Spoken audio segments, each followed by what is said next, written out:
Hello కానమోకు కథావచనం మోహనవచనం పరిజ్ఞాన హితభాండం నిత్య చదువరి శ్రోతలకు ఆహ్వానం. నమస్కారం. చదవదగునెవరు రాసిన తదుపరి చదివిన వెంటనే మరువక పలువురికి వినిపింపబూనిన అది ఏ పరిజ్ఞాన హితభాండమవుపో మహిళ మోహనవచనమై విరాజిల్లు. పరిజ్ఞాన హితభాండం లక్ష్యం ప్రతివారీ సమాచార హక్కు, తెలుసుకునే హక్కు కూడా జీవించే హక్కుతో సమానం.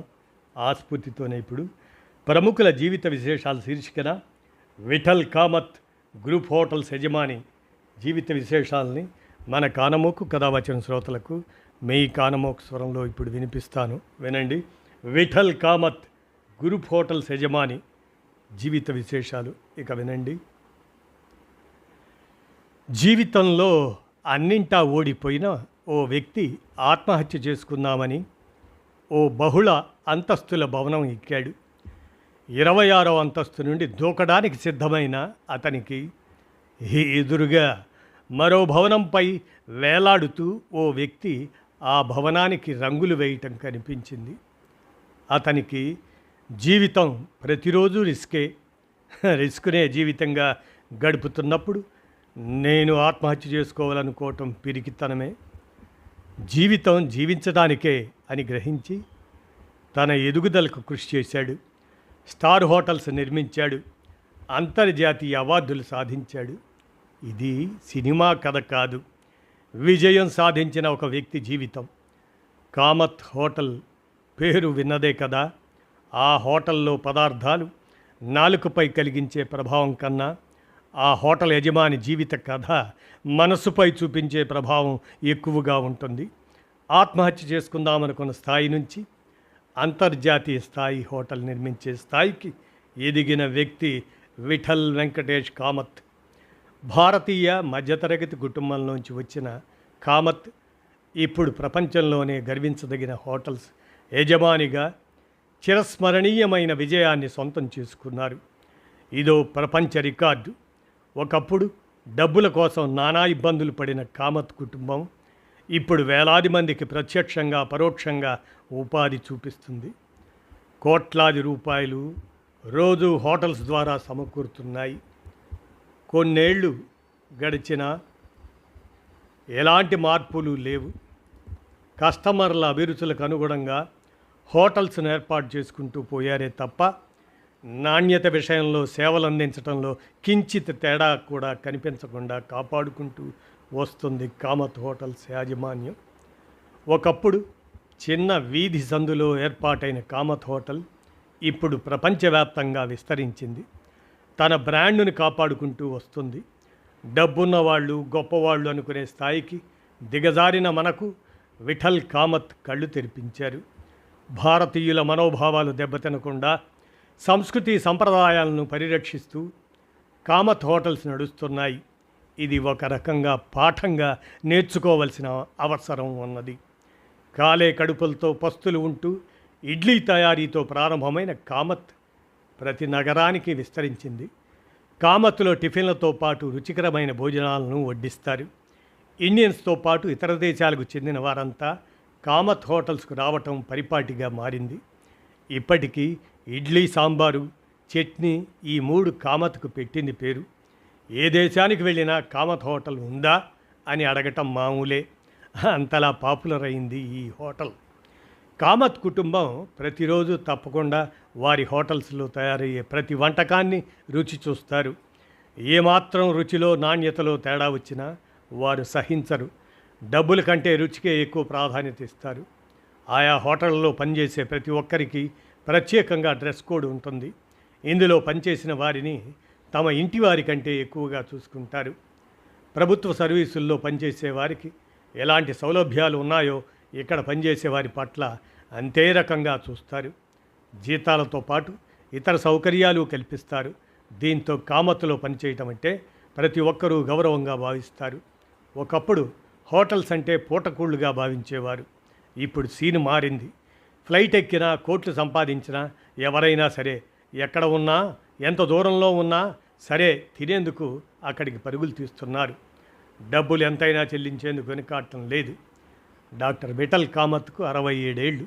ఎగ్జిక్యూటివ్ చైర్మన్గా, మేనేజింగ్ డైరెక్టర్గా కామత్ హోటల్స్ గ్రూపునకు వ్యవహరిస్తున్నారు. ఇండియాలో ఎన్నో హోటల్స్ తమకు పోటీగా ఉన్నా కామత్ మాత్రం తన స్థానాన్ని కోల్పోలేదు. ముంబై కేంద్రంగా నడుస్తున్న ఈ సంస్థను ప్రపంచవ్యాప్తంగా విస్తరించేలా చేశారు కామత్. 169 కోట్ల ఆదాయం కేవలం ఈ హోటల్స్ ద్వారా సమకూరుతుంది. చిల్లి గవ్వ లేకుండానే కేవలం భార్య పుస్తెలతాడును అమ్మి ప్రారంభించిన కామత్ ఇవాళ వరల్డ్లోనే టాప్ 10 హోటల్స్లో ఒకటిగా పేరు తెచ్చుకుంది. ఎలాంటి పైరవీలు, ఇంకెలాంటి సిఫార్సులు లేకుండానే కామత్ అగ్రస్థానానికి ఎగబాకింది. కామత్ జీవితమే ఓ సందేశంగా భావించడంతో కేంద్ర ప్రభుత్వం ఏకంగా 22 రాష్ట్రాల్లో పిల్లలకు స్ఫూర్తిదాయకంగా ఉంటుందనే ఉద్దేశంతో నాన్ డీటెయిల్డ్ పుస్తకంగా పంపిణీ చేశారు. ఇది కూడా ఓ చరిత్రే. ఒక సామాన్యమైన వ్యక్తి కోట్లాది రూపాయల హోటల్స్కు అధిపతి కావటం విశేషమే.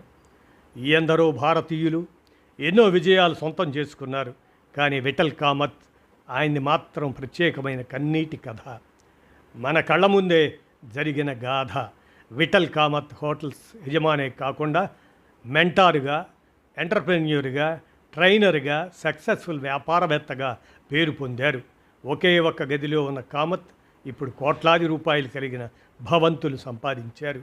అయినా తన మూలాలు మర్చిపోలేదు. ఏ గదిలో నుండి కామత్ హోటల్ను ప్రారంభించారో అదే గదిని అలాగే ఎట్టి పెట్టుకున్నారు.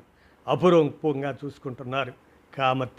మొత్తం కామత్ కుటుంబంలో 8 మంది, 3 అన్నదమ్ములు, 3 చెల్లెళ్ళు, తల్లిదండ్రులు. ఇంతమందితోనే ఆ ఒక్క గదిలో నివసించారు. ఆ జ్ఞాపకాలు ఇప్పటికీ తనను హెచ్చరిస్తూనే ఉంటాయి అంటారు కామత్. నేను పుట్టినప్పుడు మాకంటూ ఇల్లు ఉండేది. మా నాయన వెంకటేష్ రెస్టారెంట్ నడిపించేవారు. 8 ఏళ్ల వయసులోనే మా తండ్రి పనికి కుదిరాడు. క్రమశిక్షణ, నిబద్ధత, స్వయం శక్తి ఇవన్నీ నాకు స్ఫూర్తి. మా అమ్మ ఆ రోజుల్లో ఇంతమందిని మేనేజ్ చేసేది. ప్రతి ఒక్కరికి తానే వండి పెట్టేది.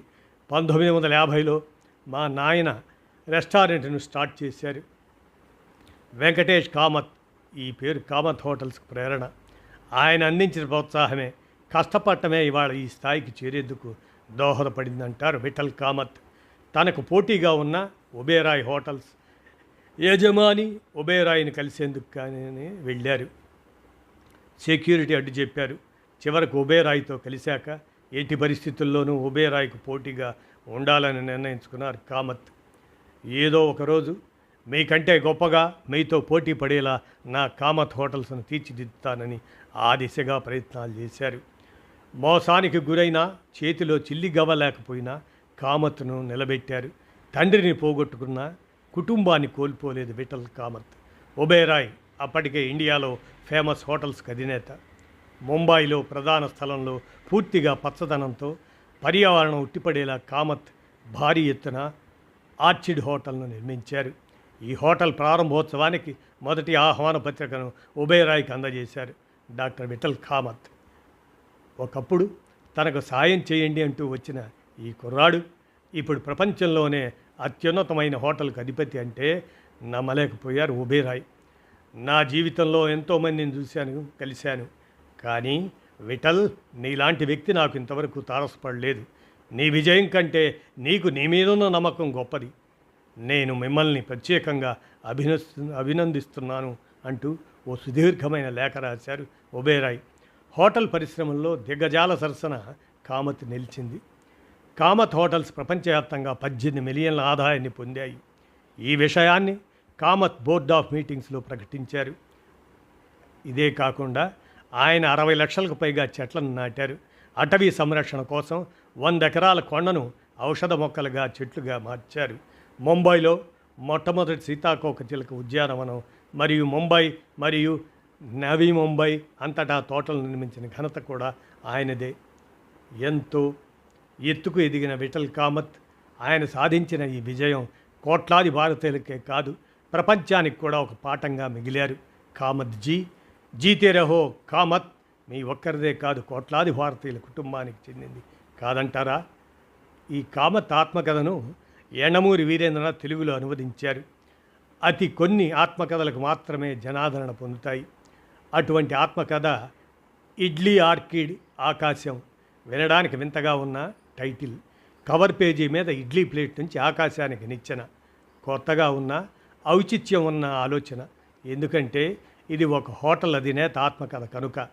ఒక యువకుడు చిన్న కాకా హోటల్ నుంచి ప్రపంచ ప్రసిద్ధ హోటల్ యజమానిగా ఎదిగిన వైనం.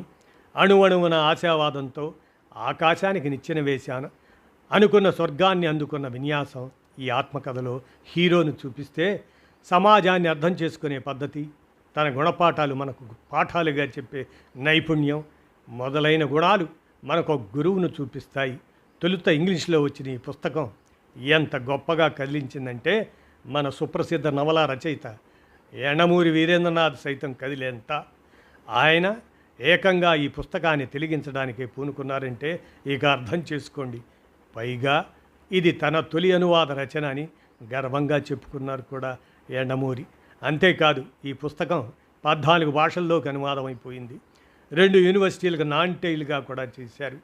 ప్రపంచ ప్రతిష్టాత్మకమైన హోటల్గా ప్రథమ బహుమతి పొందిన ఆర్కిడ్ హోటల్ అధినేత విఠల్ కామత్ ఆత్మకథ.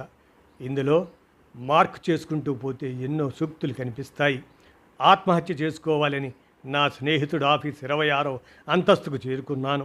అతన్ని బయటికి పంపి కిటికీలోంచి బయటకు దూకబోతుండగా ఒక సంఘటన నన్ను మార్చింది. 600 కోట్ల హోటల్కి అధిపతిగా చేసింది. ఇడ్లీ ఒక ప్లేట్లో, చట్నీలు మరొక ప్లేట్లో, సాంబార్ సెపరేట్గా గిన్నెలో సర్వ్ చేసేవాళ్ళం. 3 ఒకే దానిలో ఇచ్చేలా దొప్పలున్న కామత్ ప్లేట్లు తయారు చేయించాను. దానితో అంట్లు తోమే వారి ఖర్చు నెలకు 25,000 తగ్గింది. నీ జీవితాశయం ఏమిటి అని ఒబేరాయ్ నన్ను అడిగారు. మీ హోటల్ కన్నా పెద్దది కట్టడం అన్నాను. 12 ఏళ్ల వయసులో అది నా అహంభావం కాదు, కళ. భారత రాష్ట్రపతికి లస్సీ కావాలని మా హోటల్కి కబురు వచ్చింది. అందమైన ఫ్లాస్క్ మీద కామత్ అని ప్రింట్ చేయించి లస్సీ పోసి పంపాను. 10 లక్షలు వెచ్చించిన ఇంత వ్యాపార ప్రకటన దొరకదు. రాజకీయాల మీద, లంచగొండితనం మీద నెపం వెయ్యొద్దు. గెలుపు రాలేదంటే అది మన చేతగానితనం. చాలా దేశాల్లో మనుషులు బద్ధకస్తులు. అమెరికా వంటి దేశంలో మాత్రం కాదు. అయినా వారు పని చేయగలరు. కానీ వ్యక్తులుగా భారతీయులు అంత తెలివైన వారు కాదు. కానీ వారికి ఉన్న సాంకేతిక పరిజ్ఞానం వారిని గొప్పవారిగా చూపిస్తుంది. సంపాదన పెరిగాక కొందరు విరాళాలు ఇస్తారు, కొందరు గుళ్ళు గోపురాలు కడతారు. నేను మాత్రం మరో కొత్త పెట్టుబడి పెడతాను. దానివల్ల మరో 1000 మందికి ఉపాధి కలుగుతుంది. ఇది నా థియరీ. ఇలాంటి సూటైన అభిప్రాయాలు ఎన్నో. ఇక పుస్తకంలో కథానాయకుడు హోటల్ యజమాని కనుక సాంబార్ రుచిపోకుండా ఉండాలంటే హోటల్లో ఏమి చేస్తారు, ఏమి చేయడం వల్ల అలా అంట్లుతోమే చేతులతో అందరికీ మరి ఎలానో తెలియజేసేటువంటి, మరి అలా హోటల్లో ఏమి చేస్తారు, ఏమి చేయడం వల్ల అంట్లుతోమే వాళ్ళ ఖర్చు తగ్గించవచ్చు వంటి సూత్రాలు చెప్పారు. ఇవి అందరికీ అర్థమయ్యే విషయాలు కనుక ముఖ్యంగా గృహిణులకు ఎక్కడా బోరు కొట్టదు. జీవితంలో బాగా ఎదిగి కిందకు పడి మళ్ళీ లేవడానికి నీరసపడే వాళ్ళకి ఈ పుస్తకం ఒక టానిక్. 176 పేజీలే కనుక తలుచుకుంటే ఒక్క రోజులో పూర్తి చేయవచ్చు. అందులోనూ యండమూరి వారి శైలి కనుక తెలుగు పాఠకులకి పరరాష్ట్రానికి చెందిన కథ చదువుతున్న ఫీలింగ్ కూడా రాదు. ఇది విషయం. ప్రముఖుల జీవిత విశేషాల శీర్షికన విఠల్ కామత్ గ్రూప్ హోటల్స్ యజమాని గురించిన జీవిత విశేషాలని మన కానమోకు కథావచన శ్రోతలకు ప్రముఖుల జీవిత విశేషాల శీర్షికన వినిపించాను. విన్నారుగా, ధన్యవాదాలు.